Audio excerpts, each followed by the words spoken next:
Hey guys, it's Jeff and Jeremy here for the 5-Minute Fatherhood podcast. I got a question for you guys. Are you a part of a conspiracy?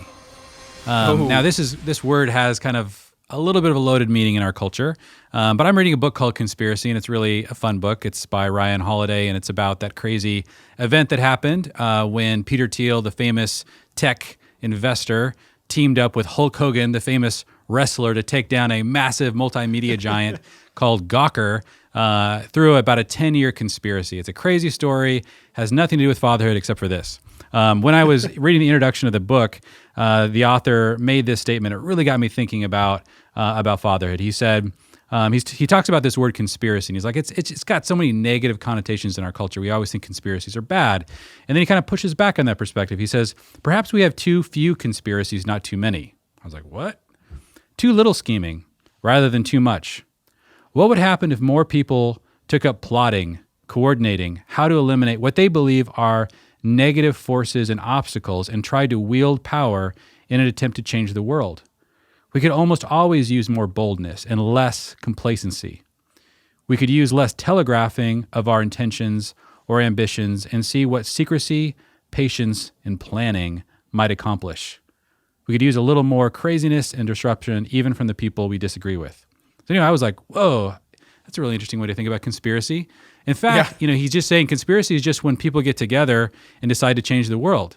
And obviously there's a secrecy to it, but a lot of times the hiddenness of it is just the fact that they're operating in coordination with one another, and not everybody can see exactly how that works. This really made me think about the garden, because I realized that one of the opposites of conspiracy is passivity. And one of the things we talk about a lot is that in our story, in the origin story of men, is our first father, Adam. And the problem that he exhibited was one of passivity, right? There was a snake in the garden, it lied to his wife, and it brought down humanity. And it's really important that we as men are rooted in the story that probably the thing that we're going to do that hurt the world the most is be passive. Our complacency is going to let evil run rampant. And one of the greatest examples of this was a group of philosophers got together for multiple years to just discuss the real cause of the Holocaust.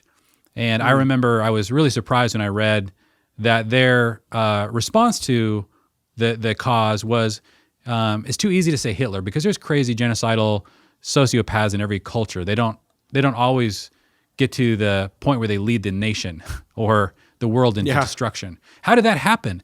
And they finally got back to a famous quote by Edmund Burke, where he said that all that is necessary for the triumph of evil is for good men to do nothing.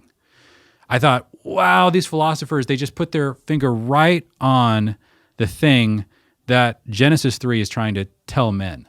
And that is, if you want to watch the world get destroyed, it's your complacency that's going to destroy it. And so I was just really challenged by this book and thinking, hey, dads, are you part of a conspiracy to change the world? Like, what are you so concerned about that you're willing to coordinate lots and lots of effort around solving those problems? And I thought that was kind of a novel kind of way to think about conspiracy. But what does that Yeah, well, it's funny. I didn't even know you were reading that book. I read that book last year. I love that book. It's so good. Oh, you did? And it's so It's so riveting. crazy. I love Ryan Holiday. He's incredible. Brilliant writer, journalist. Yeah, it's awesome. And it's such a cool story. And it's riveting because I'm like, man, this is the story.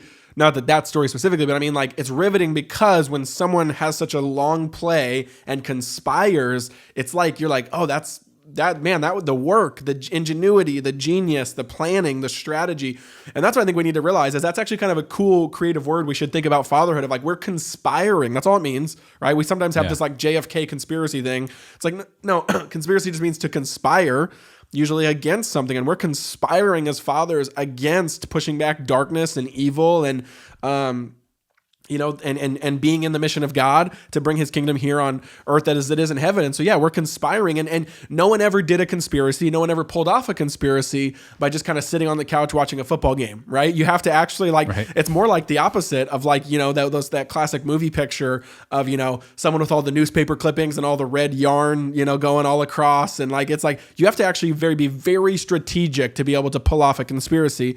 And I kind of get this boardroom feel, again, of everyone in a circle. I'm just like, that's a really cool picture of like fatherhood, of family, of marriage, of like conspire to change the world, to turn the world upside down. And the cool part is Jesus kind of pulled off the biggest, not conspiracy in the myth untruth way, but conspiracy in the way of like, he conspired and had a plan that was a plot that was strategic, that very much he even says, man, be quiet, shh, don't tell the demons, and stuff like, don't tell my name. Like It was very much like there was that tone is in the scripture. Like, I'm going to pull off something that's going to blow your mind and you need to keep it quiet. That sounds like he was conspiring. So I think, it sounds to me like I agree that book was phenomenal, and that Peter Thiel took the long play. Like, it was you read that book and you were just blown away at his play of like, wow, he took the long play financially and time, decade, and again, what would it look like if we did that as fathers? So that's the encouragement, guys, is you have, we're kind of playing loosely with the definition, but you have a conspiracy to step into. And that to me inspires me, fires me up to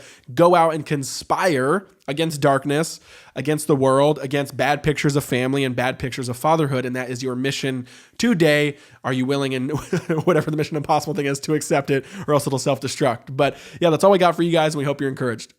What's up, guys? Thanks for watching another daily episode of 5-Minute Fatherhood. Couple quick announcements. Did you know we have a free Facebook group for dads out there who watch these videos, where we talk about these videos and the content? We do lives, we do Q&As, we encourage one another. Link down in the description. We'd love if you request to join and be a part of the community. It's awesome, it's free, and we can't wait to meet you. Also, me and Jeremy like to say a lot of fathers out there have never been taught how to be one. So we created a masterclass called Skill of Fatherhood Masterclass, where we teach exactly that. Different modules unpacking all the different skills necessary to be a father who builds a multi-generational family team on mission. Link in the description for that, along with a secret discount code for the YouTube community watching. Secondly, boom, you hit this button right here. Right there. Did it work? I don't know if I timed it well, but you can hit the subscribe button so you can actually see these daily videos when they actually come out and get them straight to your inbox. It would mean a lot to us if you hit the subscribe button. Let us know if you do, because we do random giveaways for those who are subscribers, and they let us know. We love you guys, and we'll see you tomorrow.